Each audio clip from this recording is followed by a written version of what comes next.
যখনই বিপদে পড়ে যাবেন আপনি আল্লাহ তাআলার খাস একটি নাম ধরে সাহায্য চাইবেন, বিদ্যুতের গতিতে আপনি সাহায্য পেয়ে যাবেন, আপনার বিপদ মুহূর্তের মাঝে দূর হয়ে যাবে। ব্যবসা বাণিজ্য লস, সার কাছে শুধুমাত্র শত্রু আর শত্রু বিপদে আপনাকে গ্রাস করে রেখেছে, কোনো কাজেই যেন সফলতা নাই, যেটাতে হাত দেন সেটাতেই লস, কোনো কিছুতে আপনার সাফল্য নাই, সন্তান কথা শোনে না, স্ত্রী কথা শোনে না, পরিবার পরিজন নষ্ট হয়ে গিয়েছে, কিভাবে আপনি বাঁচবেন?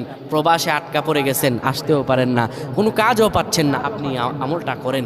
এটি আমার কথা নয়, বিশ্বনবী মুহাম্মদ রাসূলুল্লাহ সাল্লাল্লাহু আলাইহি ওয়াসাল্লামের প্রিয় সাহাবী হযরত যায়েদ রাদিয়াল্লাহু তাআলা আনহু, তিনি একবার মক্কা থেকে হিজরত করে যখন মদিনায় যাবেন, ঠিক সেই সময় বিপদে পড়ে যান।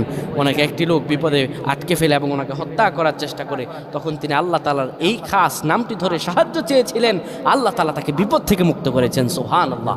সেই দোয়াটা কি? তিনি যখন বিপদে পড়ে যান তিনি বলেন, আগিসনি ইয়া রহমান।